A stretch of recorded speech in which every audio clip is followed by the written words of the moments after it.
TVA internal comms. Subject line, Fantastic Four. Agents Nakware and Jonathan. Gentlemen, here's the thing.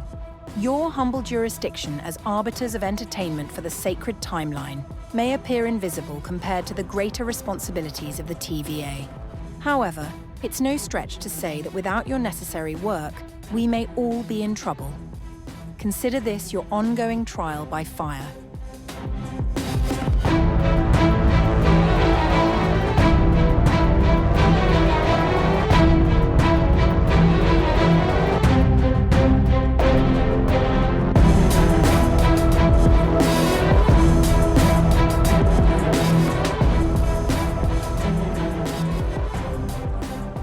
Hey everybody, welcome back to the Entertainment Variance Authority. It's me, it's your favorite agent, Jonathan, bringing you the facts about the Fantastic Four. With me as always is Nakware. Nakware, welcome to the show. Hey, yo! I stole introduction duties from him today just to be fun about it, just because I could. Also, we have a guest on today's show, a new agent who's been floating around the conference room and just like listening into her responsibilities and then had something to say about Fantastic Four and kind of won't let it go. So here we are. It is Danielle, who is... She's unfortunately married to J-Mac. That's what she is. She's not a wife. She's a multifaceted human being. That is actually indicative of what's going to happen today on the episode. I'm being so careful. Okay. So today we are discussing the Fantastic Four, First Steps, the latest Marvel movie to be released, and I think we should prune it. All right. Okay. J-Mac has gotten a little ahead of his skis. First, we're going to address any blips in the timeline. Sure. So any news you guys want to touch on, I've got a couple of things that are top of mind. There's a new Batman Beyond and Static Shock comic release coming, and this may be the first comic run that I read in full in maybe 2 decades. I'm very excited. This is right up my wheelhouse, made for your boy. Also, we are getting Mortal Kombat 2, and the previews look kind of dope. Like, I'm here for it. So, ready for that. There's discussions on a Supernatural reboot. That's all up your boy's alley. Love it. I'm here for all of it. And there also was a reboot of The Librarians. And admittedly, I am someone who enjoys bad TV. And The Librarians, objectively, very cheesy, pretty terrible. And this reboot was pretty mid. I really Wait, you already watched it? Oh, yeah. It's out. I told you. I'm locked in, dude. That's what I do. Okay. It's pretty mid. The characters did not hit the same way they did in the original. And that is necessary for a show as cheesy and just campy as this. J-Mac, D, y'all got anything you want to touch on? Well, I'm going to second your Mortal Kombat excitement because I am stoked about the new film and the fact that Carl Urban is coming as Johnny Cage. Yeah. I don't think we're going to move away from what a lot of people are upset about with the first film.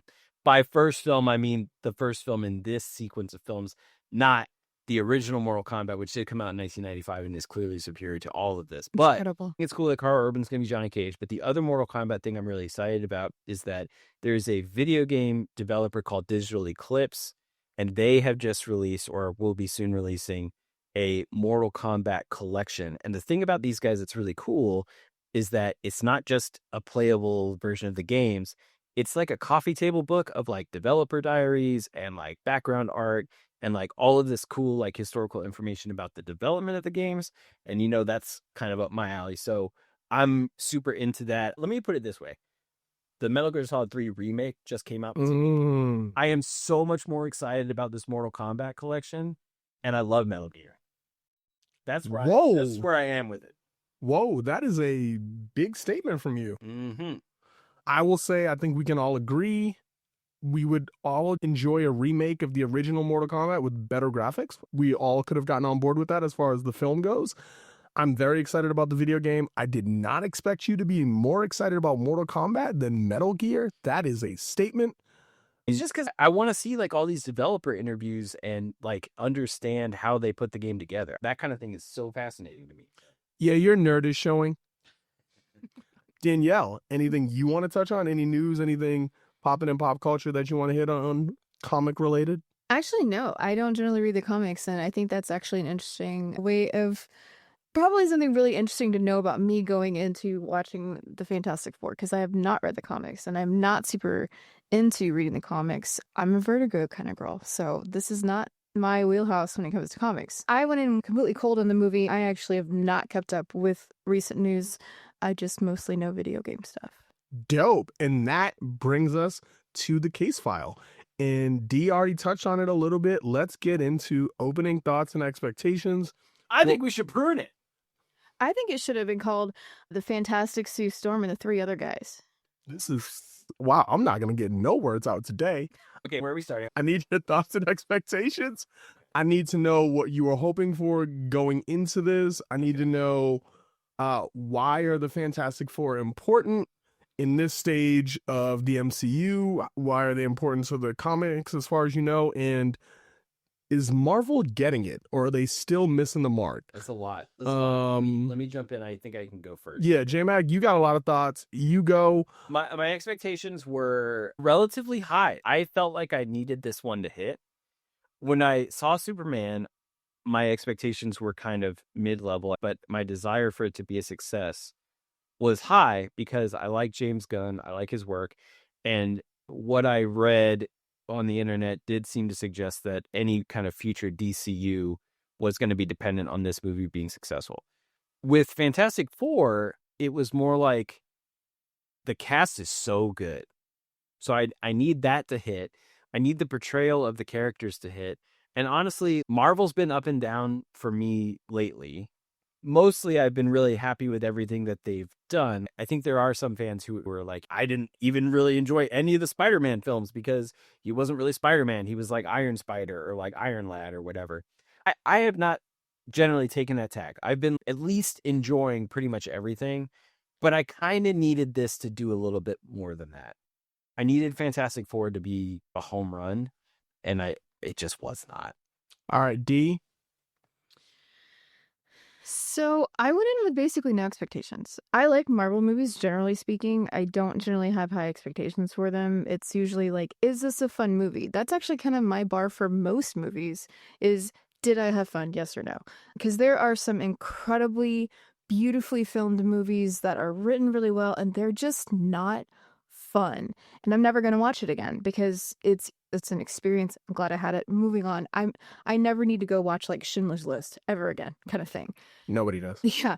But at the same time, there are also some real crap movies that are so much fun to watch. And so there's an element of that's not a good movie, but it is a fun movie. And so that's kind of my bar for like whether or not I like a movie. Is it fun? Is kind of my bar. And that was my expectation. And for the most part, Marvel generally does that for me. So that was my bar. It was like, oh, this will be a fun summer movie. Okay. I went in very excited. I had very high expectations. The cast, as you stated, is incredible. I really thought that they had a chance to do something very interesting with the visuals. We were going to a new timeline. I thought that was super exciting. I was very excited about the fact that we were getting one of the lesser known Silver Surfers. Yeah, my expectations were super high going into this. I am admittedly not a Fantastic Four guy. I just don't find them to be overwhelmingly intriguing. Superhero teams are really hard to nail, so I tend to be a little bit more critical on superhero team stories. But, you know, who doesn't love the Human Torch, the Thing? Bold, awesome characters. I was excited to see Galactus on screen. I really thought this was Marvel's chance to get back on track, and I was very excited going in. That being said, does Marvel get it? I'm honestly still not sure. The reason this movie is so important, and the reason I say that Marvel still may not get it, is for all intents and purposes, this was a soft relaunch of the MCU. This is them launching a clear pivot from the multiverse saga that they'd been running. This is their soft reboot of the multiverse saga. This is them being like, we are rotating over here, we're going in this direction, and they needed to nail it. And while I really enjoyed this film, they definitely did not hit a home run. And I think that's going to be really hard for a lot of fans. Is it my time to cook? Can I cook? Let them cook. Okay, first of all, and I have never said this on the show before, I respectfully completely disagree with you. Damn. I don't think that this is an end of the multiverse saga. I feel like we're building toward that. The main problem I have with the whole film, trying to say that this film is the end of the multiverse saga is unjustified, because there has not been a story beat to end that saga. We're going to get it. It's coming. And I know that we're going to get it because that's essentially what Doomsday and Secret Wars are bound to be about, right? Correct. We were talking about in previous episodes, are we excited about the old X-Men cast coming back for Doomsday? And the answer was no, it's because we already said goodbye to a lot of the legacy characters in Deadpool, Wolverine, and like I don't really need to do that again. Yeah. Now it feels like we're at a funeral and a lot of people got stuff to say, and maybe they shouldn't be talking. And it's just being drug out. So I think an end to the multiverse saga is coming. But honestly, if anything, I felt like Fantastic Four was a pit stop. It was like a let's catch our breath kind of situation. Like, we're going to step outside of the multiverse saga for a moment to introduce these characters who are really important to the comics for the first time in the MCU. And we are going to bring them in during this final chapter of this saga that we've been working on since Endgame. That's what it felt like to me. I didn't see it as a reboot at all. I saw it as a reaction to what Kevin Feige has been saying in interviews, which is we're expecting people to do too much homework before they come see these films, right? I do agree with that. I feel like they tried in Fantastic Four to do something that is standalone. Now, I don't think that they achieved that, but I can see kind of where they were going for with it. There are no ties to the rest of the MCU or the rest of the films in this film at all. And actually, that's problematic too because of the way Thunderbolts ends. One of my expectations was we're going to get to the end of this Fantastic Four movie, and it's going to at least hint at why their ship showed up in the post-credit scene in Thunderbolts. And spoilers, that shit did not happen. So 2 things. One, when I say an end to the multiverse saga, I mean that this is clearly the lead to their off-ramp.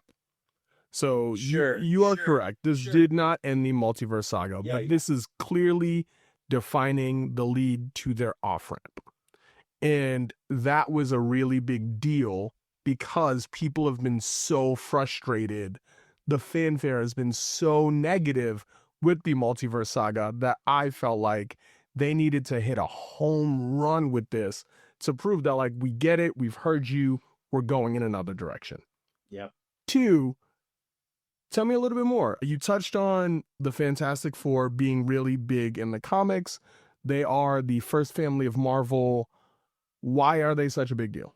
Well, not only are they like the first family and I believe the original team up book. Yes, they are. But Human Torch actually predates Marvel. So before Marvel Comics, when they were Timely Comics, there were a handful of characters that made that transition. One of them was Captain America, and then you have Namor, and then the Human Torch. So the Human Torch got a reboot in the original Fantastic Four comics in the 60s. Then you introduced his sister, you introduced his brother-in-law, Reed Richards, and you introduced Ben Grimm the Thing. They were coming up with themes for these superhero team books. The theme for the Fantastic Four was the 4 elements. So that's their whole deal, right? Sue is air, Reed is water, Ben is rock or earth, Human Torch is fire. So that's cool, right? And in terms of like the comics, one of my favorite things about Fantastic Four is that Ben Grimm has like a regular poker night. I'm bringing that up because it underscores how important they are to the fabric of the comics universe. Ben Grimm just hangs out with all the other superheroes and plays poker, right? That shit's cool. And Reed Richards shows up all the time for a multitude of reasons. I do not care for Reed Richards as a character and as a person, I guess. Okay, we gonna find some common ground today. Reed Yeah. Richards, whack. Yeah, he sucks. And one of the reasons there are a lot of characters in Marvel Comics who are like abusive to their wives, and that's the main reason I don't like him. But also, he gets dumped on a lot, which I do appreciate. If you want to see a great portrayal of Reed Richards, I would suggest watching the Venture Brothers episode that parodies Reed Richards, because they just did Reed Richards. They didn't change him. They changed all the other characters for comedic purposes. Reed Richards was just the same. It is also my understanding that in the comics, Sue's out in these streets. Oh, so Sue and Namor are a thing. That's what I'm talking. That's exactly what I'm talking about. And apparently they may have a scene in Doomsday. That's the rumor. Oh, let's get it. But they're a hugely important, hugely influential book that just came before mostly everything else. The way these characters were portrayed in this film was great. Exceptionally good. Johnny Storm had depth that I don't think he's had in previous films. Reed Richards and Pedro Pascal's portrayal of him was so good that despite the fact he was being played by Pedro Pascal, I didn't like Reed Richards. Let me bring up something that has been brought to my attention. Okay.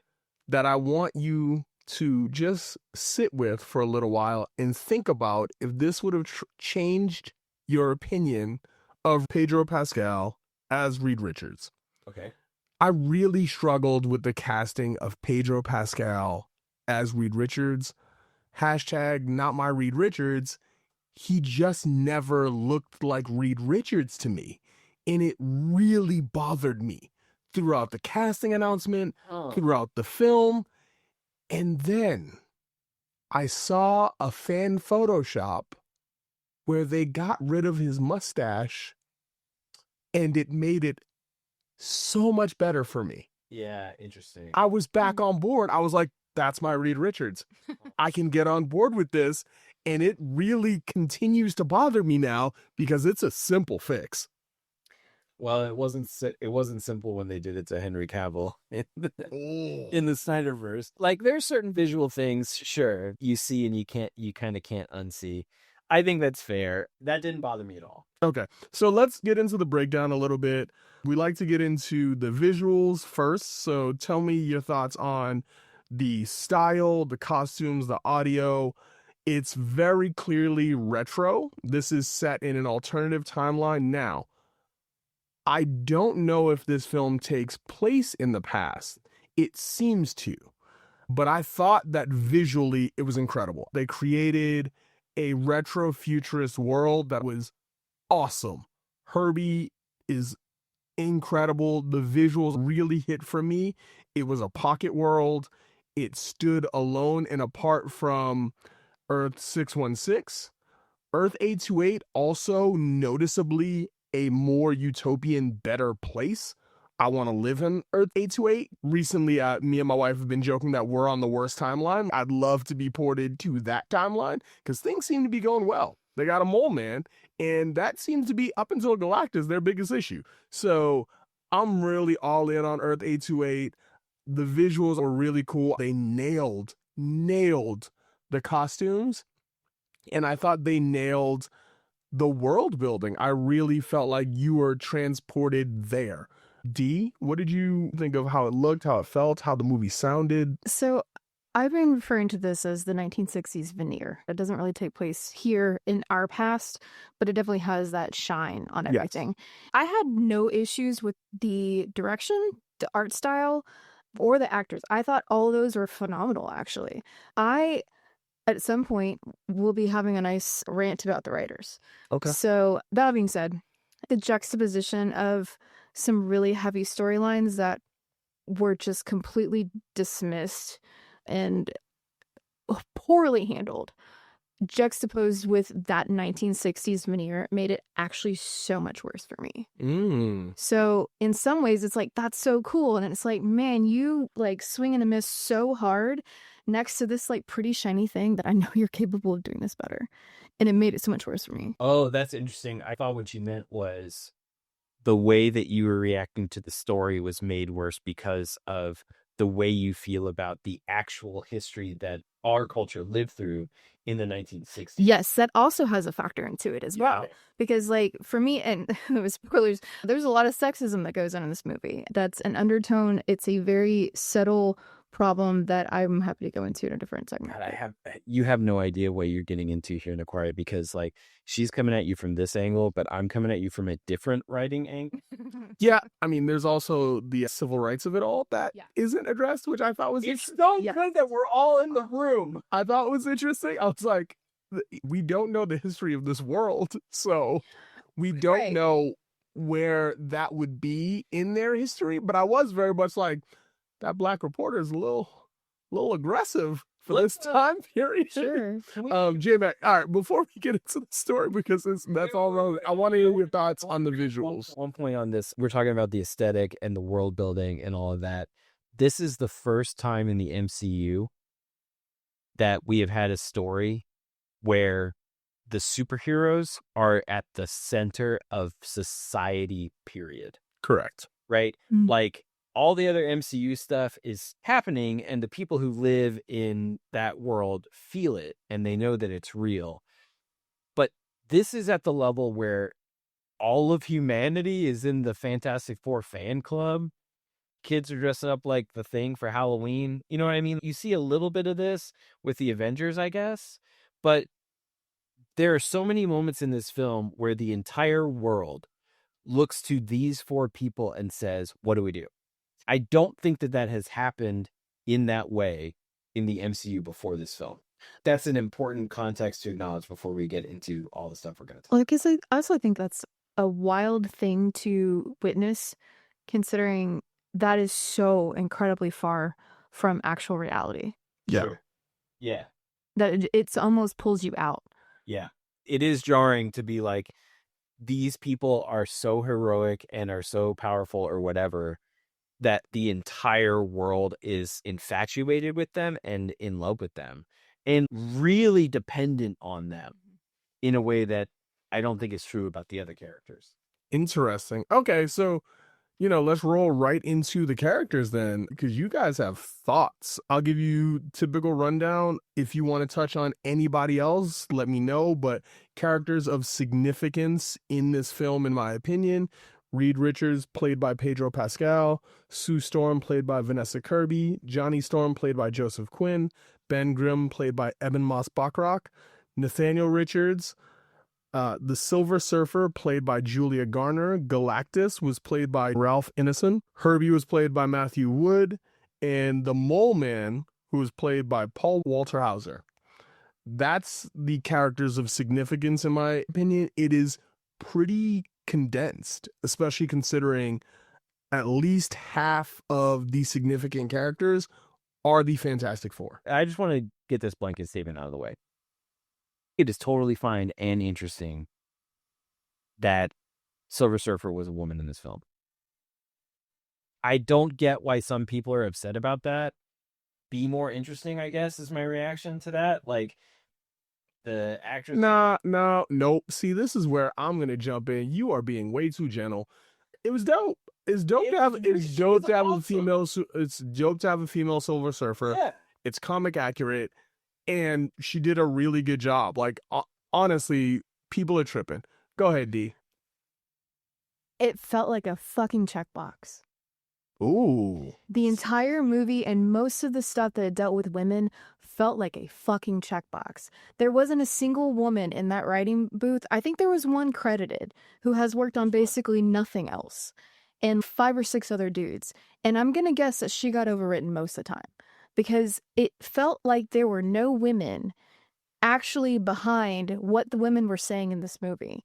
And it was so incredibly bad that I was just like, cool, you just like, oh, we need to have an infertility discussion, 2-sentence check. Okay, you want to have like pregnancy? Okay, cool, check. Oh, it'd be cool if we use that to make it more stressful. Yeah, that's cool. No, like when the actual first, there was a point, so the very beginning of the movie, and this is kind of spoilers, but it's literally the first 5 minutes of the movie, they gloss over infertility issues. Sentence 2, I don't even know who the fuck these people are. And it was, again, juxtaposed with this 1960s veneer as if just a way to be like, oh, this is even more precious. And it's like, hold on, this is supposed to be a fun summer Marvel movie. And you immediately out the gate just like brought up kind of like a really sensitive topic for a lot of individuals, especially in the year 2025. So it felt like they were like, let's add that in just to make it even more special. And it's like, you didn't consider what that's going to do to half the people watching this movie. But that aside, I just, real quick, the 2 sentences from Reed Richards about infertility were so jarring because if you remove them, that scene is the same. The exact same. So it felt like a checkbox. There's no history. There's no time to appreciate, right? Or we don't even know these characters. And the first thing I learn about them is that, well, they were trying really hard to have a kid. Now they are pregnant. But I guess it took them a really long time and they had accepted that they just may not ever be parents. And then what? Nothing is ever said about that again. I don't think it develops their character in any way. It just felt so odd. And what's interesting about those 2 sentences is that your reaction was like, what the hell? I rolled my eyes so hard that I actually gagged. Did you know those muscles are connected? I want to make very clear that, one, I think it's incredible that Sue Storm was the main character of this movie. She was By by far. totally the main character. And she was a mom. That's fucking awesome. Yeah. That's not my objection. This is a very subtle objection that actually broke the movie for me. Please tell me if I'm right here. Okay. I think your objection is not that Sue Storm is awesome or that she was a mom. It's that the movie never let her be anything else. Yes. Okay, let me hop in because we're on the road to veering off, and I want to continue to let you cook, D, because clearly you've got thoughts that I had not considered, because the only thing I had noticed was the infertility discussion. As a father, as someone who knows people who go through this, it's a big fucking deal. It's a big fucking deal. And so I really did funny. clock Yes. that in that, like, that's not how that discussion would go. No. It's such a big deal. It's so hard for so many people that it just wouldn't have been that blasé. No. So I am very interested to hear your take on the rest of this, because that was honestly my biggest piece where I was like, you guys really didn't need to do that. And I don't think it helped you, but it sounds like you've got plenty more in there. Oh, I almost took notes. What were y'all doing? I just didn't think we needed that. You guys could have just been pregnant. We'd have been fine. That we're going to get into more of the specific issues, and I want to get there, but I don't want to let this opportunity to identify one thing pass by here and just say that I think if there is a viewpoint I'm representing as far as this film, it's this. The whole thing felt like it was written by AI. Yeah. Oh, interesting. Felt like you fed a bunch of Fantastic Four comics into an AI and then spat out a script. This is the first example in a film full of examples where something happened for no rhyme or reason. It was just a thing. Like, we could put this in here. It was like a computer brain calculating, how do I raise the stakes? How do I increase drama by 0.5% or whatever? And that is why you got 2 sentences about infertility in the fucking opening scene of the Fantastic Four movie. I will jump in later when we get there to identify other scenes that felt like they were written by AI. So be on the lookout. We're keeping score at home.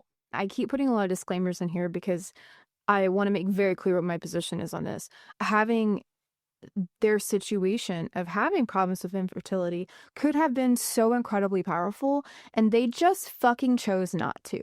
They chose to instead have this 2-sentence thing that pulled everybody out and went, what the hell? It didn't even make sense. That kind of checked me out for almost the whole movie because it's the first 5 minutes. And so at that point, I just kind of continued on. It's like, all right, whatever. I really enjoyed pretty much the rest of the people, like the individuals, the characters were interesting. I wish I'd seen more of the love interest between Ben and what's her face? Natasha Lyonne. Yeah, Natasha Lyonne's character. Phenomenal. That's another example of a time where it felt like the film was written by AI. I'm going to stop you. That was not the film being written by AI. In my opinion, that was the very clear hacking of editing. That's why I say like hacking, because editors come in with a subtle touch. They tighten things up. They make sure the story's staying online. This was hacking. There was clearly more there. I thought it was super cute. It was really well done. And they just took out the entire meat of that storyline. Yeah. It did not need to be there. I loved Natasha Lyonne's character, and her interactions with Ben Grimm and Evan Moss-Bachrach were great. When you cut it down to that small amount of screen time and that small amount of story, it serves no purpose. They were trying to humanize him, and they failed. The theme of Ben having a hard time accepting himself and as a result having a hard time finding love is a big part of his character in the comics. And this to me felt like we got to have some of that in there. Right. But then ultimately it's never paid off in any way. Look, I'm not saying that what I needed was Ben Grimm and Natasha Lyonne's character just like getting it on before he goes and fights Galactus or something. But I swear to God, there is a shot in that movie where Natasha Lyonne's character looks at Ben like, what actually am I physically doing here in this film? I promise you, there's at least 3 more scenes with just the 2 of them that are on the cutting room floor. You're right. It's not possible that there's not more of them. So I hear you. I really enjoyed the characters as well. Joseph Quinn, Crust, Johnny Storm. They did a really good job of making him like a ladies' man who also is clearly trying to prove that he's smart enough. The man's a fucking astronaut and spends basically the whole movie trying to prove to his family that he has something to bring to the table. That was dope. Sue Storm is incredible. She's clearly the heartbeat of the film, the central character. My question that I want to get into with you guys is she too powerful? Did they overdo that? Pedro Pascal, I think he crushed it, which was surprising because hashtag not my Reed Richards. That was a weird casting in my opinion. It still was. And I think it's the mustache thing. I don't think they did a good enough job making him clearly the smartest man in the room. Well, that is another example of a time where it felt like the film was written by AI. Wait a minute. Reed Richards is the smartest person on this earth. He's the smartest person on every earth. Okay. And that's giving him a lot of credit. He's the smartest person on this earth, though. And he made a machine specifically to detect if his unborn child had superpowers. And he just didn't. It fucking didn't work. And then when his son did have superpowers, he's like, but I checked. There's 2 times in the film where Reed Richards is like, no, I checked. He doesn't have superpowers for real, for real, for real. And then he fucking did. Who are you, Reed Richards? Yeah, it wasn't great. What are you good at if you were not the smartest person in the room? What the fuck? Anyway, he did great. They all did great. The entire cast crushed it. I don't want to move away from this without saying that my man Ralph did the absolute best job with Galactus that I think he could. As far as like the actor's portrayal of that character, he totally nailed it. By the way, I love him in Final Fantasy 16. Like, it's worth playing the first half of that game just to like hang out with his character. And while we're on the subject of hanging out, I want to introduce one concept real quick before we move on, which is the concept of hang-outitude. Danielle and I have been talking about this a lot as far as like video games go. Some games you play, not because like you want to get to the end of the story necessarily, but just because you want to hang out in that world or with the characters. Right. And the Fantastic Four movie has so much hang-outitude. The cast and the chemistry between the cast is so good. I want to spend time with these characters. And that was never my issue with the film. That's not why I didn't. I don't, but that's fine. Yeah, that's fair. Wow. These got takes. I'm going to pop back in. I'm going to say Galactus was awesome. And I want to ask you both this. Where I struggled is they did an incredible job visually with Galactus. Ralph's portrayal was dope. I thought superimposing. You got a strong understanding of like the hunger that he's suffering from. That being said, did it lose a little bit of luster for you when he came to Earth? Because I don't know if it was the scale. I don't know if it was the lighting, but Galactus on Earth did not work for me. It didn't take me out of the film completely. It just lost the mystique. It was almost like watching a Zord walk through. on Power Rangers. It was just a little jarring for it to be so visually dope in space and so unimposing when we got to Earth. D, you've clearly got D's got thoughts. Okay, she's so chomping at the bit right now. So I have to admit, I kind of checked out when they first met him because I have two things that will make me move, like actually leave the theater. One of them is, you may have to bleep this out, I don't know, rape scenes. Don't do it. Sexual violence, absolutely, like hard no for me. I'm out, boop, gone. I will walk out. And frankly, that's what that scene was for me. It was a gross violation because this is spoilers, but he causes her to go into labor. Like he goes, hey, here. Immediately, I want your child. She goes into labor. That was not a coincidence. And if it was, that's a weird coincidence. It made it seem as if he was controlling that. And so it was like, cool. So you just made a gross violation. There's some weird like pro-life kind of bullshit going on about being way more concerned about this unborn kid than anything else going on in this world. Yeah. And then also now you have created a situation where you have used a woman's labor as a tool to make stress. And now I hate everyone that has anything to do with this movie. That's not cool. That's lazy writing. Definitely got there too. So just to explain for everyone listening here, Sue and the rest of the Fantastic Four go to space to meet Galactus and see if they can reason with him because they want him to not eat Earth, which seems like a reasonable request.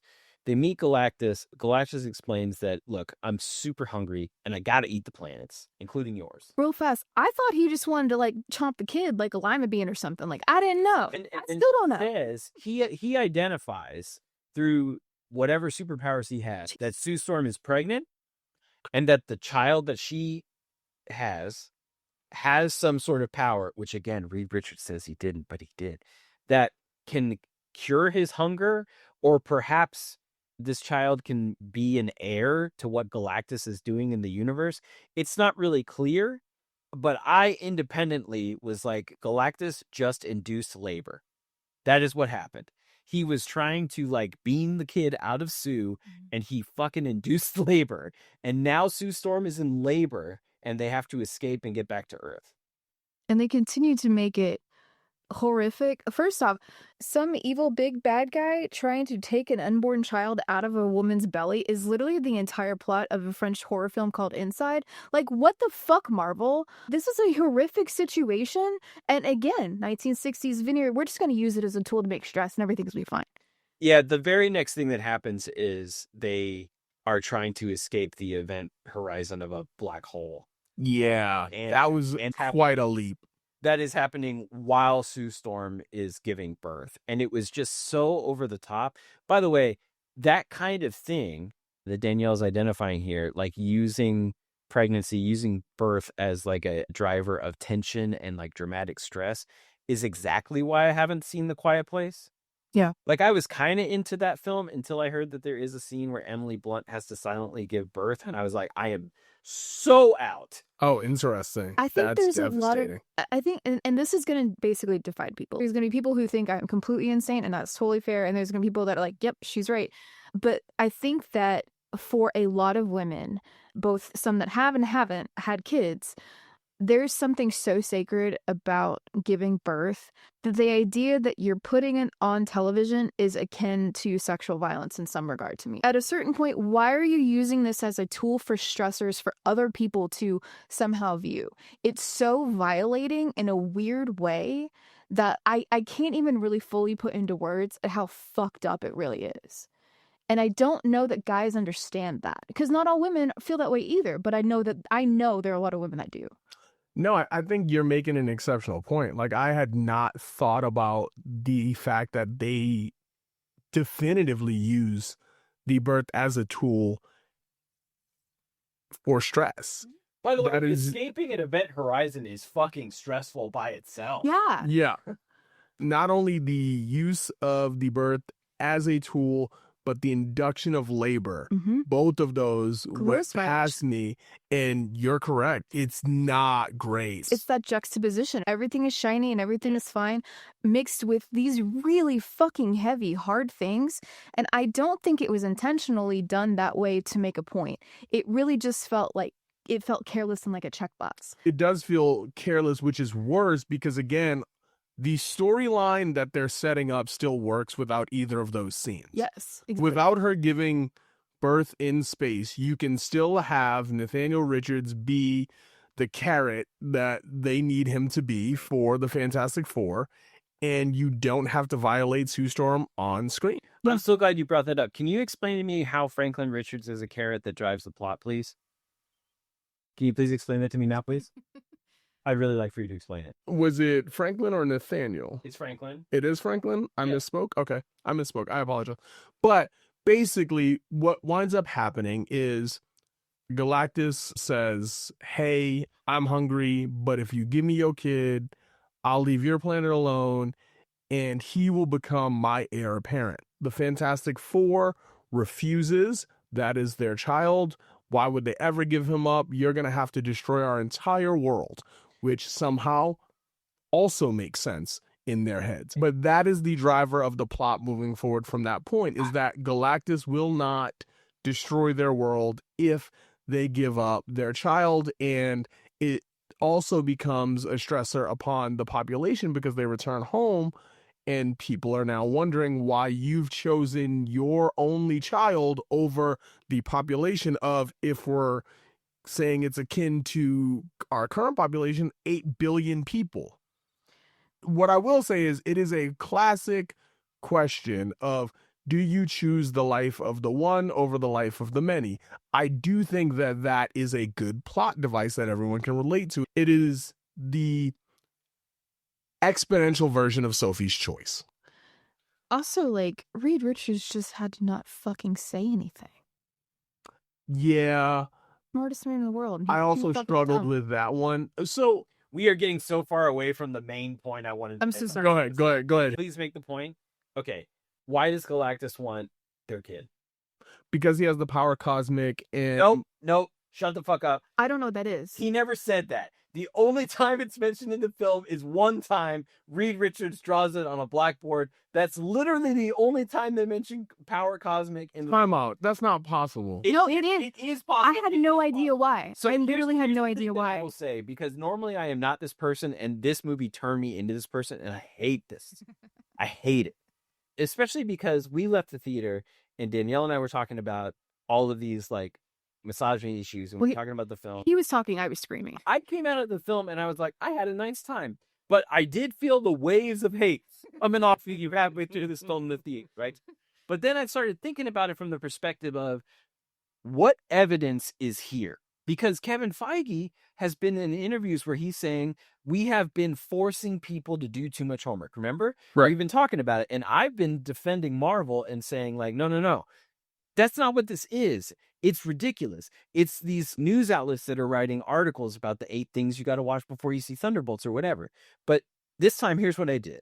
I thought about the plot, and I took away everything that I know about the Marvel comics and all the backstory and all of that, which is easy to do because I'm not really a Fantastic Four guy. Right. And I was like, what evidence is there in this film to justify the plot of this film, which is that Galactus needs their baby or he will eat the Earth, right? What evidence is there? We don't know why Galactus eats planets, never discussed. Why does Galactus have to eat planets? I looked it up later. He is powered by the power cosmic, and certain planets have that and certain planets don't, which, by the way, justifies why he got to Earth and he, like, picked up a tree and sniffed it. He wasn't sniffing for leaves. Is this maple? No, that's not what he was doing. I just think He was like, is there power cosmic here? I want to chime in. If that's true, that is preposterous. I'm specifically talking about, you cannot possibly be able to smell the power cosmic. That is absurd. Maybe you can't. That's preposterous. Anyway, No, you've been holding your tongue. Hold on. We gonna let you cook, J-Matt. We gonna let you get back. I actually am the person that hasn't read the Marvel books. I've watched most of the movies, but I've gone in most of them. Like, maybe I saw some of the movies. I definitely haven't seen all the TV shows. And to date, there hasn't been a movie that I've watched that I went, what the fuck is going on? Until this one. This was the one that I was like, why? I was like, is he about to just eat this kiddo like a little Cheeto or something? What is he doing with this child? Because they didn't explain it. They didn't say anything about it. And I was like, what is it about this kid? Especially because Reed Richards kept jumping in to be like, he doesn't have powers. Right. So like, okay, he's not magic or superpowered or whatever. So why does Galactus want him? And then it's not clear, like you said, Galactus wants him to be his heir apparent. And there's a line in there where Galactus cryptically says that You can Franklin free me Richards from this. could become his heir or maybe his replacement or like break the curse of his hunger. They say a lot of stuff, but none of it is ever justified. What we needed was a scene where Reed says, I've analyzed the signals coming from this other planet or these other planets. And what I have determined is that Galactus is powered by the power cosmic. What's the power cosmic? So glad you asked, Johnny Storm. Let me explain that. And guess what? Earth has a lot of that. And then that would have at least given us justification for why Galactus wanted to eat the Earth in the first place. But the film goes out of the way to tell you that Reed Richards, the smartest man in the universe, at least this universe, has determined that his child does not have powers. But Galactus needs his kid for why?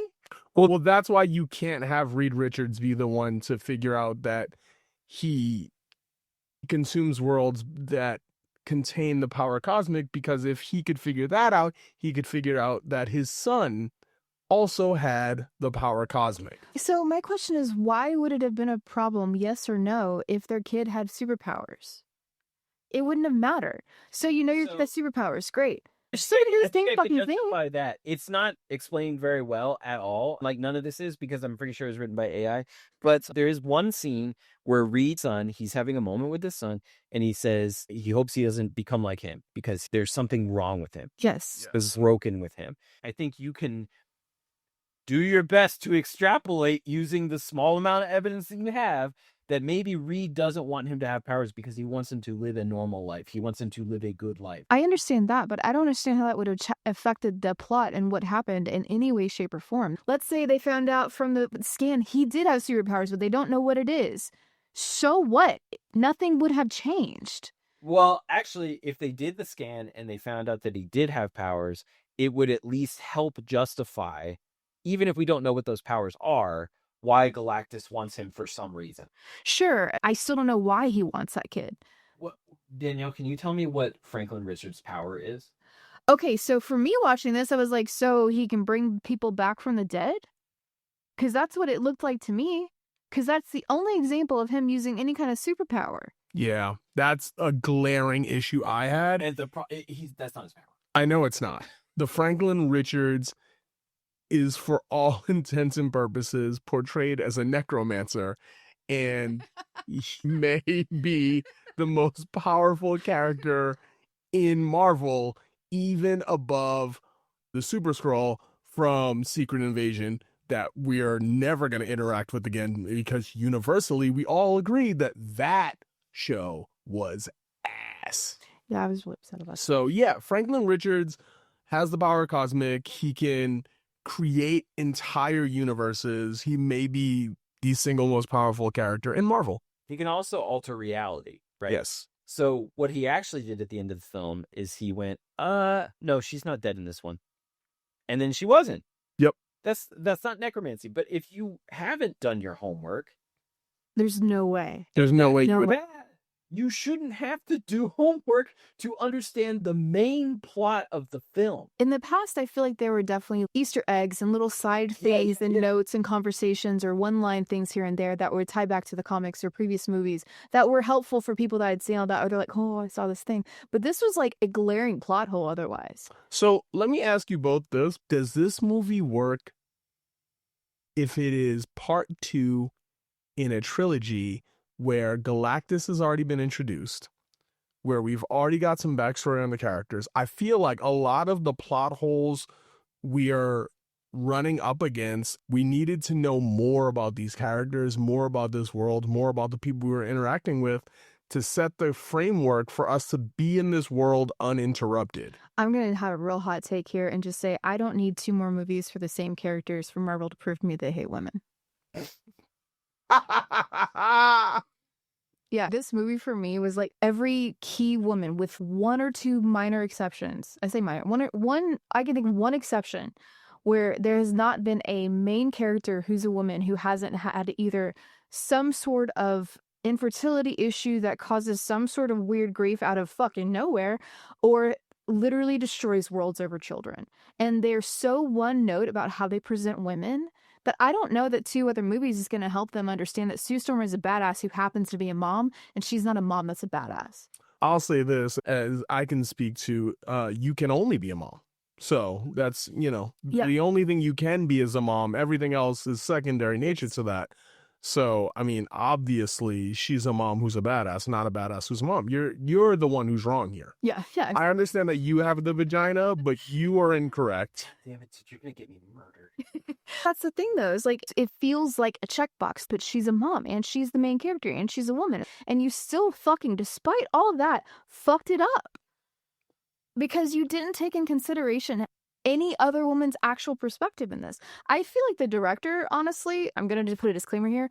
I'm not saying that men can't write women characters, because my favorite characters were written by men. Terry Pratchett is one of them.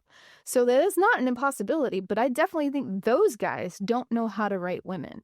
And so I think that it is a glaringly obvious, subtle difference that is huge. It's the uncanny valley feeling when you see some of the AI stuff. It really does feel like that. It's hard to pinpoint, and this really felt like the Pepe Sylvia over here trying to figure out what the fuck is going on in Marvel. And I finally figured it out, and it was like, oh no, they do this to all the women in Marvel, actually. It's just been way more subtle until now. I think to answer your question, Nakware, that there were a lot of parts of this film that felt like the middle film in a trilogy. Yeah, Exactly. I think that's fair. However, I don't think that more information about who Galactus is would have fixed the plot problem. I think the plot problem is really simple. It is that it is never fully explained why Galactus wants the kid, and it is never fully explained why the kid would be desirable in the first place. It is communicated that this is the carrot and this is the stick, and I got that. I understand that. But the motive is totally missing. And you could do another film, I guess, but like you'd still have to fix this one. It just never did. There are a couple other moments like that I'm just going to really quickly hit on. One of them is Johnny wants Reed to make new spacesuits for them. And he does. And he says, hey, Johnny, by the way, yours has an oxygen tank. Your oxygen tank will allow you to flame on, but you can only do it for 10 minutes. So there's a gauge built into your arm. If you have to flame on in space for some reason, wink, you can do it for 10 minutes, but keep an eye on this gauge. Homeboy goes into space, flames on 2 minutes in. He's looking at the gauge. You have 10% left. And then it continues to be flamed on for like another 30 seconds. And then I guess starts asphyxiating? I don't know. It felt like another example where the film was like, we have to justify Johnny not being involved in this fight as they're trying to escape Galactus's ship. So what can we do to justify that? I know. Let's put a limit on how long he can like flame on. And it just felt like so arbitrary and random. They spent so much time and effort explaining this, and then it happened, and it didn't happen the way that they explained that it would. I have a question. Did y'all also feel like time meant nothing in this movie? So that's what I'm about to hit on. And the reason I said this needed to be the second movie in a trilogy, and maybe even just 2 movies, is because there's huge gaps. And then tiny gaps. Huge, and then huge gaps. yeah, huge gaps in the narrative, in the timing, in the storyline of it all. And I am left with the feeling that we could have made this story work with more time and effort. I'm just left thinking about, why is this world such a utopia? Even if this is modern day, race relations haven't gotten this good. Like, things just are so glaringly happy and great in Earth 828. I'm sitting here as a black man. I'm like, it looks like we in the 60s and ain't nobody marching. There ain't no marches. Like, we ain't got nothing going on. No civil rights. Is Martin still alive? I gotta know. Is Martin still, did he make it? Like, in this universe, did Wakanda help Martin survive? Because I need to know. And so there's a lot of stuff happening that I feel like just gets glossed over. And we talked about this with reference to the Superman movie. We jump into a world that is pre-built, that we can just dive right in. And I feel like we suffered a little bit from it in this instance. Marvel, without having to do the work of building up this world in this universe and not giving you quote unquote homework, then just expected you to know what was going on in a lot of these instances with some pretty big stuff. They're trying to tackle a lot of big issues without backstory, without detail, and without nuance. And that's what makes a really great story is nuance. It's subtlety. It's the reason that Sinners is so dope, and the reason that like the final shootout scene in Sinners is awesome is because you get the nod to the fact that the brother served in the military in the beginning of the movie. So you can carry that through, and you understand that going into that he's just mowing down these Klansmen because my man knows how to shoot a gun. And we kind of miss a lot of the nuance in the information with stuff like that in this, whether it be Franklin Richards, whether it be Johnny Storm in his relationship to the media, to women, to science, whether it be the Sue and Reed infertility battle, the Galactus of it all, just the entire existence and acknowledgement of Galactus, what he stands for, his significance in this universe, in all the universes, all of that stuff is really not dug into in a way that allows for the average audience viewer to understand the weight of these things. Yeah. If they're unfamiliar with this story and these characters. I'm going to push back on you a little bit. Okay. We've talked about in the past that like one of the cool things about Superman is it's not another origin story. Yep. Right. But the film does give you enough of that you understand what his deal is. Yeah. You don't have to have read a bunch of Superman comics to jump into the Superman movie and understand the basic plot structure of what's going on. And I think that Fantastic Four attempts to explain a lot of their background. And even though it's not an origin story film, it does spend time, primarily through the like TV show host character, explaining how they got their powers, what happened since, how important they've become. We understand that they are major celebrities all over this planet. We understand that they started something called the Future Foundation. We don't know what that is necessarily, but we know that it is like in talks with the UN, and Sue Storm is leading that up. So she's got that level of presence, right? We understand their celebrity. We understand what their powers are. We kind of get all of that. It's just that they didn't do any of that, even in a subtle, quick way, to justify the plot of the film. Exactly. And that's problematic because we get a lot of great backstory, and I think they did a really good job of giving us that information about the central characters and their immediate world. They did not do any of that work for the storyline we were being presented in this film. I also feel like the characters were great, and I do think there were some complexities within the characters themselves that came out from the actors themselves.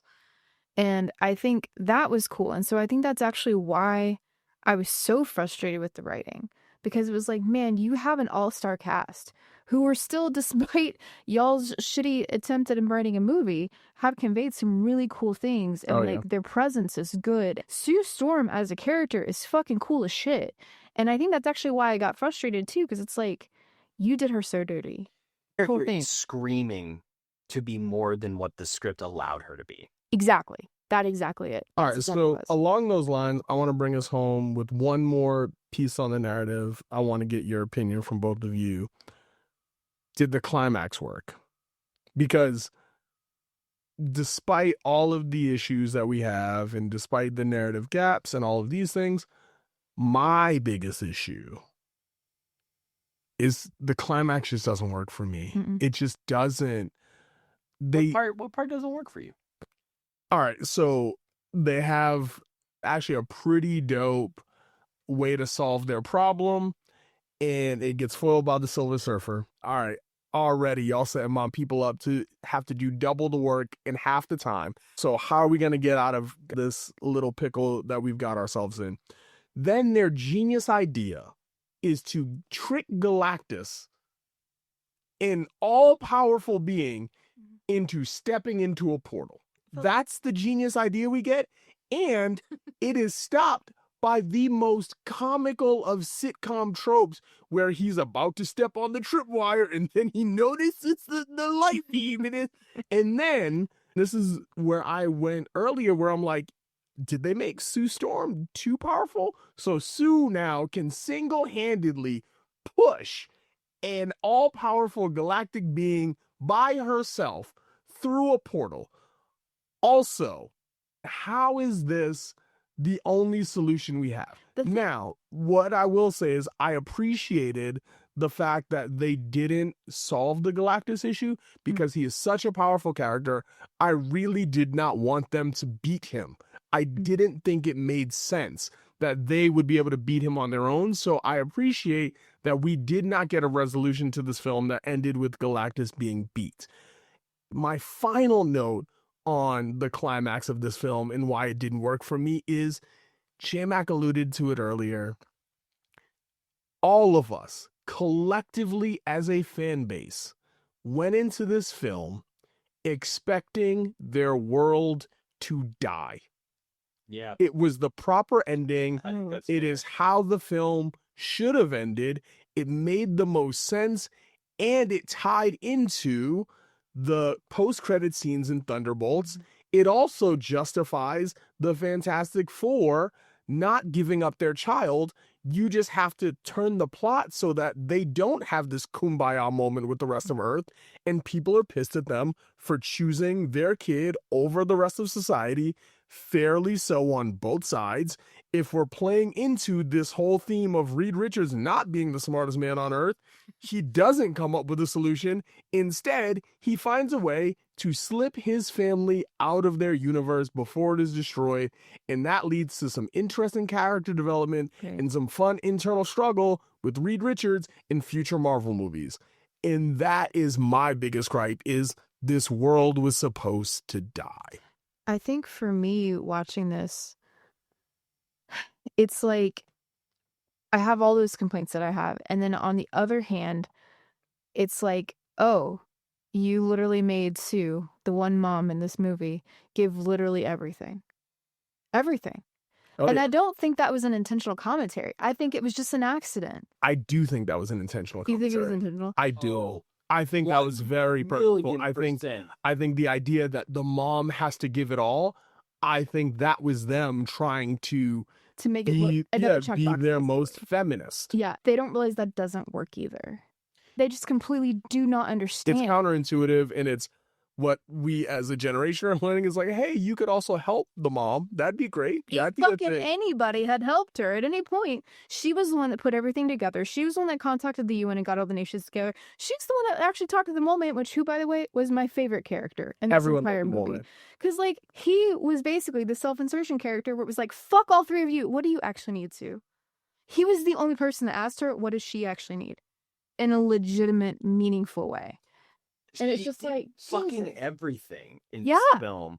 When all of humanity was against her, she was the one who had the kumbaya moment where she convinced the entire Earth, we're not giving up this kid because that's not what we do, and we're all collectively a fan. She unified the Earth. And think about that. Think about what that would mean right now. Forget what you know about Ukraine. Forget all the wars. Forget that. Sue Storm gets on the mic. She's like, guys, we got to stop acting up. And everyone goes, all right. Yeah, I mean, that's a cool idea. And I think that's probably how it has to happen. But we made it very clear that we hate women. It's kind of a trope at this point. I can't let it go. Sue Storm went Super Saiyan, not because the plot allowed her to be awesome. Not because she reached inside herself and found something that did not previously exist, or a hidden power or something. Sue Storm went Super Saiyan because this film needed to hit us over the head with a hammer with the word mom stamped into it. Yeah. And they don't understand that women who are superheroes, moms who are doing everything, they shouldn't have to. Yeah. And that's the problem. She's a superhero because she's doing all of it, but she doesn't have to. No. There are people there that should have been able to help her. And it's like, it shouldn't be glorified. It's kind of like this idea, like, I work 80,000 hours a week. Stop glorifying your pain. Yeah. One example outside of this film that helps illustrate what we're dealing with and why it was upsetting is Wanda. I want to talk about Wanda for like one brief moment. Can I talk about Wanda? Shoot. We love Wanda over here. In WandaVision, Wanda Maximoff is dealing with grief. Yeah. This is important because she is grieving over the loss of Vision, but she is also grieving over the loss of the life they might have had. Right. Right? She is grieving over the possibility of what could have been and now decidedly will not be. And she does not accept that and alters reality as a result. That is a show about grief. It is excellent. Her portrayal in Doctor Strange 2 is about getting my kids. It is no longer about grief. Think about it. Does she even mention Vision in Doctor Strange 2? One time. No. It is not critical to the plot. The plot is she needs her kids and she will traverse the multiverse to get them. She will kill other iterations of herself to do it. They watered down her character. It's a very problematic portrayal of a mom. It's a very problematic portrayal of the Scarlet Witch. Yep. It's a problematic portrayal of a woman who has other things going on. Yes, of course she is grieving about the children that she lost from the TV show. Of course. But they don't allow her to feel that and feel the other loss that she's dealing with, which is like her husband or like her brother or like the team that she found that had become a second family for her, or the first time she felt like secure and safe in her entire existence, or even that she was coming into her own with her powers. It didn't deal with any of that. It just reduced her down to, I need my kids. Go ahead, D. Oh, they want to have these really complex feelings, but they don't want to actually address them in a complex way. In a complex way, yeah. Yeah, and so you end up with situations like this where, yes, you took one very small bite of what it is to be a woman and claim that you're being pro-woman now. You just checked a box and you don't understand. So what I'm hearing is Marvel has a problem with parents because we know Marvel can't portray dads. No one in the MCU has a good dad. Nobody has a good dad. Don't nobody have a good dad. Hawkeye's a good dad. Hawkeye he? is a good dad. He doesn't have a good... You didn't miss me. I see. All of our heroes, almost all of our heroes, are created because they got shitty dads. If you track a lot of these MCU heroes, bad dads, a lot of bad dads, and now, seemingly, a lot of bad moms, or a lot of moms who aren't allowed to be anything other than a mom. I would say women aren't allowed to be anything other than tied to their choice of being a mom or not being a mom. There are exceptions, but I think that perhaps the greater crime is that the MCU keeps introducing moms and then forgetting that they are multifaceted characters. People. Yes. Every time there's a mom, it becomes about mom. The other thing I would point to is that one of the big character moments for Black Widow is when she reveals to Bruce Banner, they're kind of getting romantically involved in Age of Ultron, that she was sterilized as part of becoming an assassin. And Bruce says, yeah, I can't really have kids either. But I want you to think about why that is for just a sec. Because she can't have kids because she was trained to be a killer by a horrible, evil organization that physically mutilated her so that she can't have children. Bruce Banner can't have kids because, well, what if they're a Hulk? And then he fucking did anyway. So same is what I'm hearing. Same. Yeah. Anyway, basically this movie kind of was like the final piece for me when I was just like, oh, they really do just hate women. They don't understand us. I really want you to get to the part where I pass judgment because I've All right. never felt this way before. So I've said the climax doesn't work. J-Mac, Climax doesn't work because the plot doesn't work. got it. D, I was just so angry about that point. I think I had actually was like radiating heat in the movie theater. She re-popped our popcorn. That's how it. nice. All right, so let's get to the verdict. Let me know. Typically, I ask, how did you feel when you left the theater? But I think the audience has gotten a very clear opinion of how all of us felt when we left the theater, except me. Who? No. Hold on. Wait a sec. I left the theater and felt like I had a pretty good time. Okay. And then I And then felt that I experienced what I like to call the Ready Player One effect. Because when I read Ready Player One, I was like, decent book, whatever, good read. And then as the hours wore on and I thought about it, I became so increasingly angry about what I had read. I think I was also contributing to that quite a bit. I'm I sorry. think that's fair. However, as much as like I am upset about the way they portrayed Sue Storm and how desperately that character deserved better, the plot structure thing is the thing that keeps me up at night, because that alone is what has taken this from a relatively good summer movie experience to goddamn it no. Okay. D, you left in radiating. I was so Rage. angry, basically, because it felt like I was watching a battle between the writing and everything else that was happening. Mm-hmm. The writing was just such shit that I was mad that I wasted my Friday night. And then, what is today? Thursday? I basically spent the last 6-7 days just in a feminist tirade. So We've been talking about it a lot. it's kind of hasn't stopped, and that's partially my fault. Mostly because I was disappointed in a way that I have never been disappointed with a Marvel movie before. Yes. Okay. This was Yes. the most frustrated, disappointed, angry I've ever been at a Marvel anything. I love that for you. Yeah, We all have one. It was a good time. What's yours? My Secret Invasion. Bro, the levels of rage I still have to this day. Which Yeah. Secret Invasion? Secret Invasion, Nick Fury. Fury and and Skrulls. It was, Oh, that was dumb. I was looking Yeah. forward to that show for like 3 years. I was too. See, we It was can't bad. even. It was bad. No, All right, it's fair. okay, we're Yeah. talking about Fantastic Four. Yeah. All right, we're gonna hit y'all with the verdict. So what I need y'all to give me is, does this make it on the sacred timeline or does it get pruned? What is your final judgment? Does it stand the test of time? And then what is your ranking on a scale of 1 to 10? We do use decimal points, and we use a true bell curve because I think a lot of y'all people out here with these adjusted bell curves where 7 is average, because y'all don't want to admit that 5 is average. 5 is average, okay? So our ratings right now are 1 to 10 with the decimal point, and then we do a weighted average today with our guest host.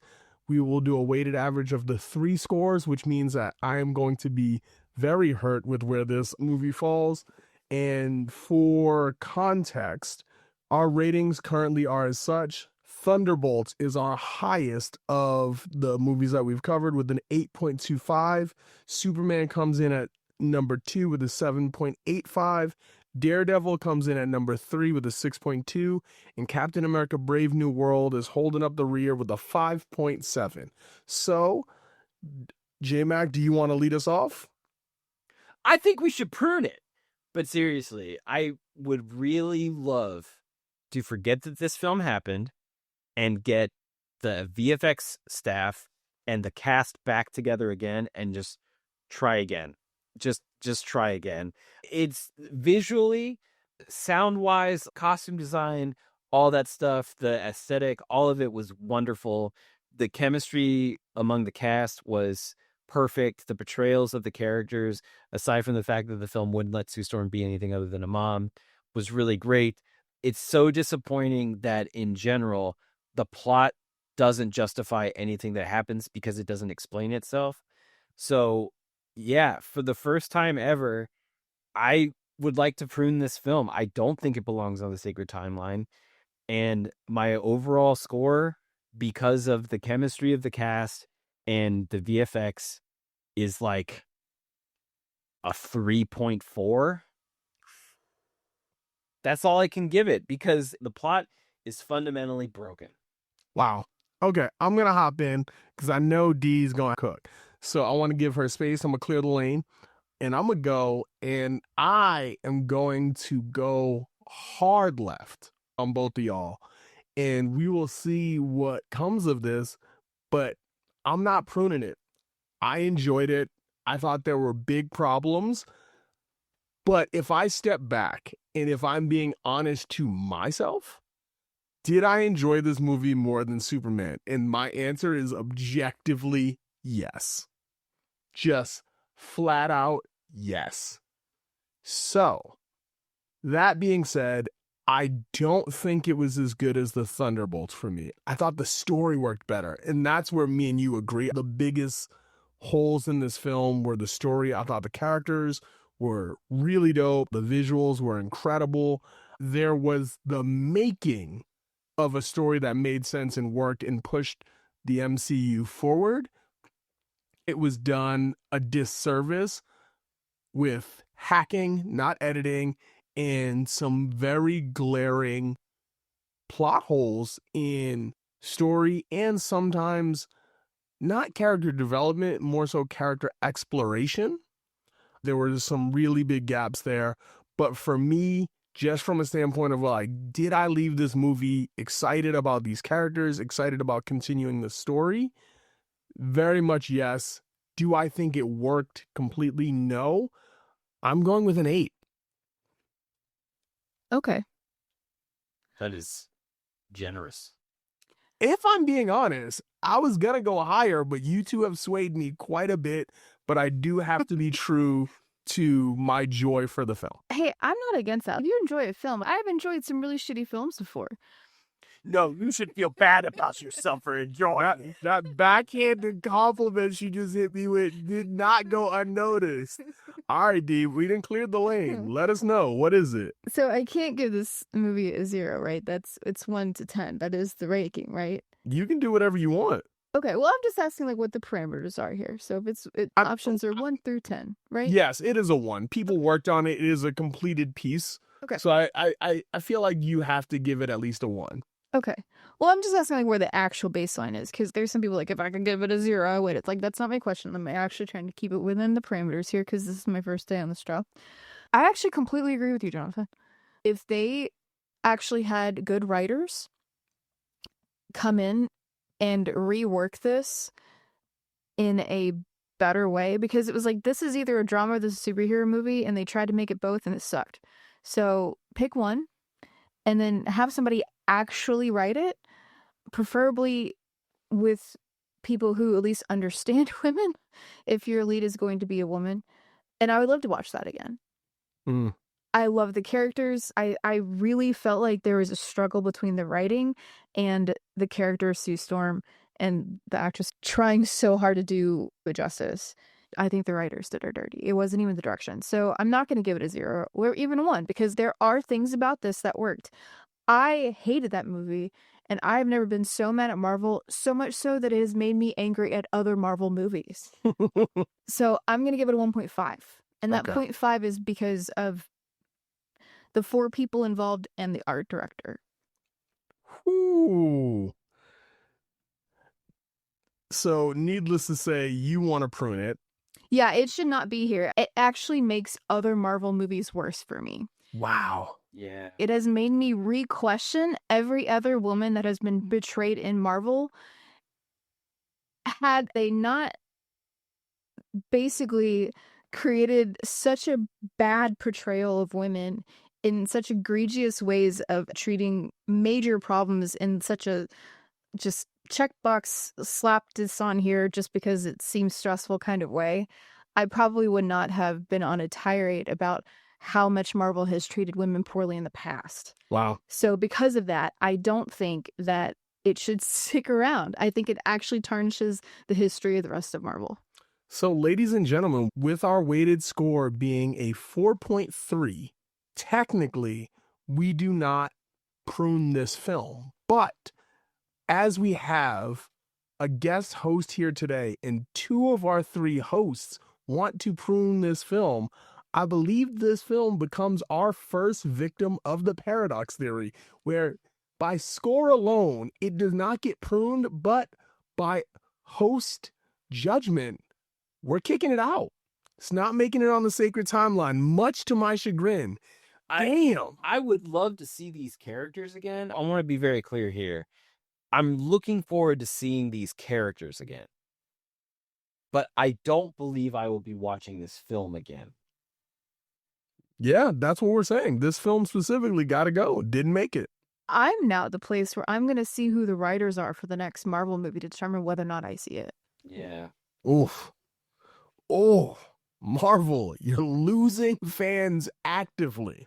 This one should have been easy. It should have been a slam dunk. And that's what I meant when I walked in. They needed to crush this. I want to move on to the cereal question so bad. I know it's not about cereal this time, but it's just depressing. Sorry. I love Marvel so much, and I am on record as saying that, like, I needed Endgame. I needed everything through Endgame to hit. I needed it. And then they gave it to me. And ever since then, I have been a Marvel apologist, right? Movies come out, people are like, oh man, Doctor Strange 2 sucked. I was like, no, it was awesome. Whatever. People have been griping about the multiverse stuff, and I will agree that, like, some films are better than others, whatever, but I've been an apologist. This is the first time that I have felt the way a lot of these fans have been feeling and reacting to the multiverse saga. I just did not like this film. Wow. I just did not like it, and I would like to move on and never speak of it again. Well, just to clarify, like, I loved Agatha, and Agatha's incredible. I loved all of WandaVision. I actually, at one point, we did a whole Marvel trivia. I made Agents of S.H.I.E.L.D. badges for all of us. I like Marvel movies. Just to clarify here, like, I'm not coming in as, like, a hater, So that's the other thing. I also was surprised at how my body temperature raised by 40 degrees, and I was ready to also start flying around and setting things on fire. So, all right. yeah. Well, I can bring y'all some joy. We're going to take it to our post-credit scene. And for today's post-credit scene, because I was a bad host in the beginning, we get 2 prompts. So first, I'm going to introduce our new segment, which is called Cleaning Up the Timelines. So in Cleaning Up the Timelines, this is a chance for you to prune something from the real world. Nothing major. We're not talking people. I don't want you assassinating nobody. Don't get yourself canceled. But just little stuff that you are done with. You've had enough and you need it gone. And so I'll get it started. And I am going to alienate an entire segment of our audience because I have had enough with the damn pickleball. It needs to go. I'm over it.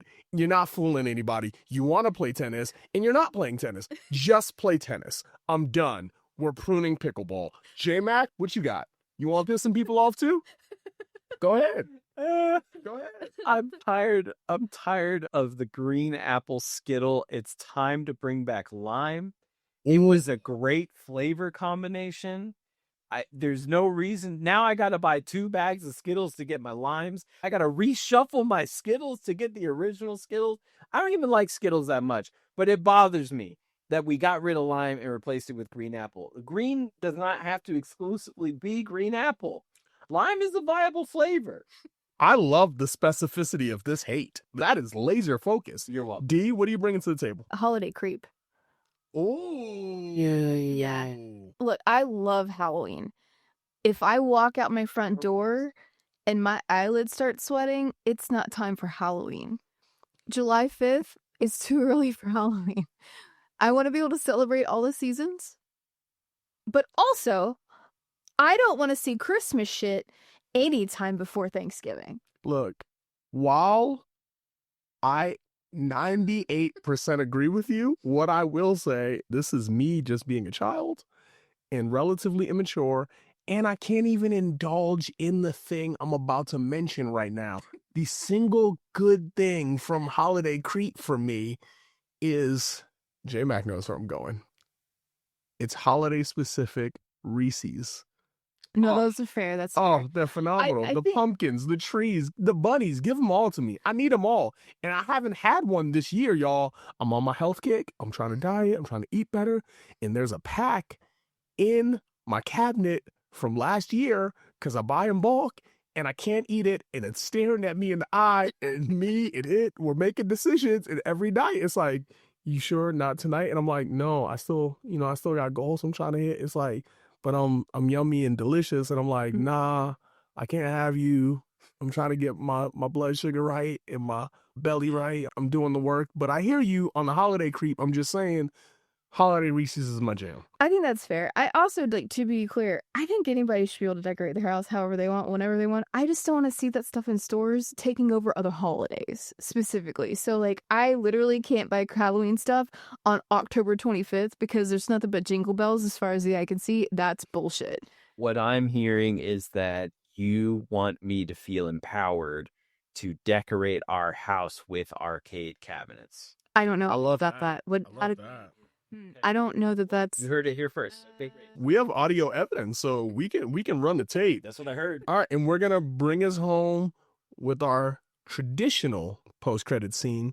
So, on every episode, I like to uplift the mood in case we've gone down some darker paths or have been dissatisfied with the film, or even have just run long.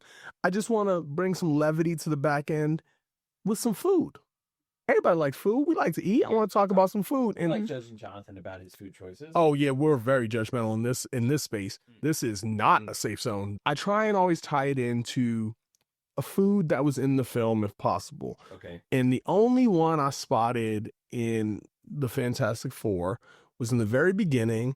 They have a very traditional Sunday family dinner. And so I wanted to ask y'all, what is your favorite Sunday family dinner? You cannot be the person who makes this. You have to be the recipient. And ideally, your spouse is also not the chef. If nobody else in your family can throw down, which every now and then is the case, you can choose your spouse. Also be worried for the two of you. Your spouse is in this room. Maybe tiptoe around that. You don't want, I'm not trying to have our pod cause any inner office turmoil, but give me your favorite Sunday dinner. And I've had some time to think about this. I've also had this conversation with some people in anticipation of this because I was excited. So I'm going to go ahead and let y'all know what mine is. And it is my mama's fried chicken with some mac and cheese and broccoli on the side. That is my ideal Sunday family dinner. It hits home in all the right ways and is definitively not doing anything for my health benefits, but it is doing everything to benefit my soul. Feeling great after that meal. Real good. Can I ask you a question about the mac and cheese part of this? Okay, go. Do you like breadcrumbs or a baked mac and cheese? Like, give me more specifics about this mac and cheese. J-Mac.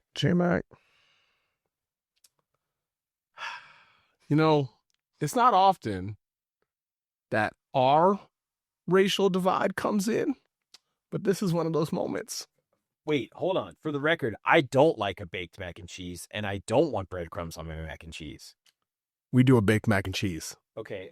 We do a baked mac and cheese. But is it creamy? When you're eating it, is it still a creamy, cheesy mac and cheese? Because sometimes people make the baked mac and cheese, and it comes out, and it's like, there's cheese here, but this is dry pasta. Yeah. You know what I'm talking about? It's more in that lane. Like, it's cheesy and gooey, but it's not creamy. Okay. You're not getting individual noodles. It's two Americas. This is a two American situation. Yeah. This is going to be more along the lines of my people versus your people.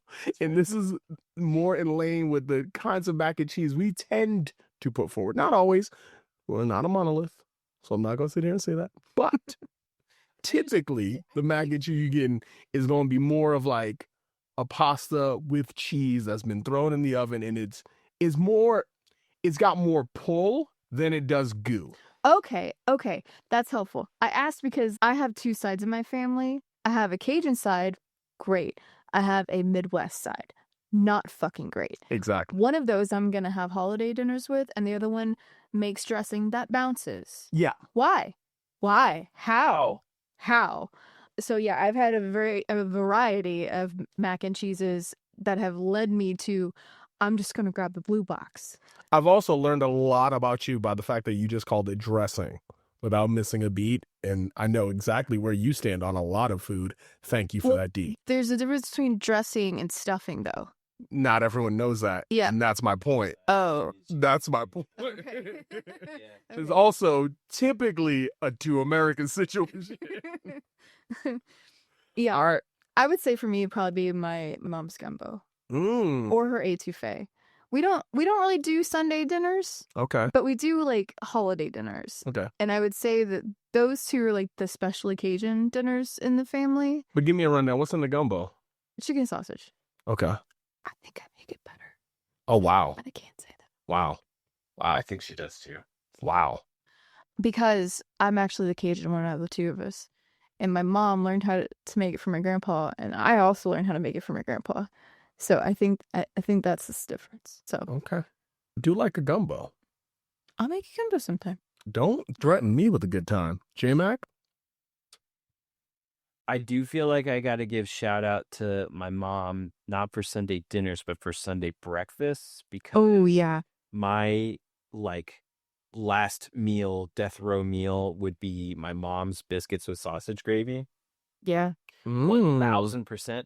But growing up, anytime we were spending time with my grandparents, I would say my grandmother's Sunday roast, Southern style pot roast with carrots and potatoes and bread, like toasted bread with butter and like a lot of gravy, was the jam. And sometimes I just want that. Well, Yeah, look, I'm going to go ahead and choose to just ignore that entire meal. Not because it's bad. I'm very excited for you on that meal. I need to know more about these biscuits. Are we talking a homemade biscuit? You piqued my interest. I was like, we got biscuits? It's important because sometimes you go to a diner situation and they're like, we have biscuits with gravy. And you're like, oh, awesome.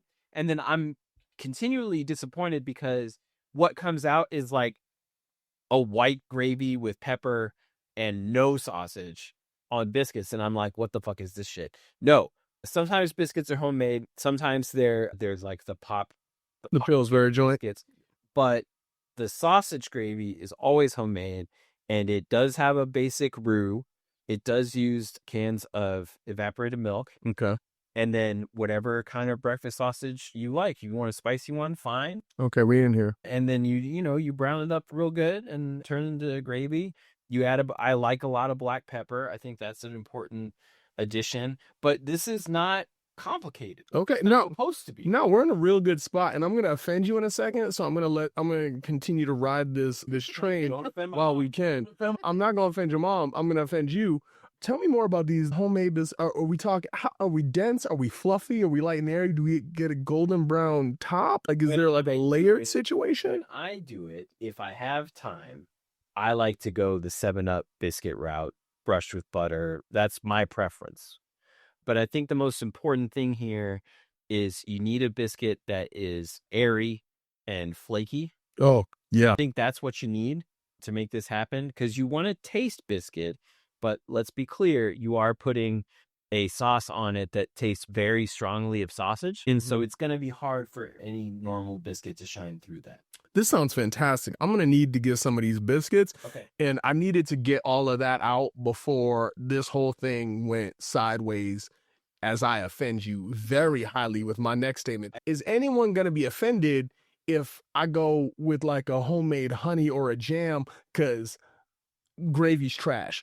I would prefer it if you answer my first question, because I'm so serious about this honey, and I got a nice jam selection at the crib, and I'm not above just your basic honey. I think biscuits with a nice dollop of honey, oh my, just chef's kiss. I think it's interesting that you assume that if I have biscuits, I'm only eating them one way. Okay, I just wanted to clarify, because I've already signed on for gumbo. Now I'm also getting biscuits. This is immaculate. And if I could get some honey on there, I'm not getting any biscuits because you offended me over the grit. No, I'm just kidding. Here's what I'm going to do. I'm not going to sit here and defend the sausage gravy part of this equation. I'm going to invite you and your wife over for breakfast sometime, and I'm going to make this for you. And you know what? You bring your jams and your honeys. Okay. Okay? I'll supply the biscuits, and all I ask is that you have one with sausage gravy and Done. see how it goes. Done. I can do that. I will say that I also felt that way the first time his mom made this, because I was like, oh no, I don't do biscuits and gravy. And then I was like, oh, my family sucks balls. Why have we not been making it like this whole time? And I think it's a seasoning thing. Yeah, every now and then there are revelations when I realize that I do like cornbread. I just hadn't been having cornbread that spoke to me. Yeah. There's a lot of bad cornbread out there. There's There really so much is. bad cornbread out Yeah. there, and I'm not going to get myself in trouble, so I ain't mention any family members. Nope. So we gonna leave that one alone. I can get a gravy a shot. All I ask, just one shot. Okay, ladies and gentlemen, this has been the Entertainment Variance Authority. Want to give a special shout out to They Call Him Swerve for our intro music. We've had a lot of fun discussing the Fantastic Four with you here today. It looks like we had to prune it, ladies and gentlemen. Our first pruning, our first paradox theory is out. It didn't make it on the Sacred Timeline. Subscribe, follow, stay tuned for our reviews on Eyes of Wakanda and Ironheart coming up next. We're excited to keep it coming. Stay funky. Peace. Thank you for listening to the Entertainment Variance Authority. Listen to additional episodes wherever you get your podcasts and keep an ear out for future episodes. The eyes of Wakanda are watching.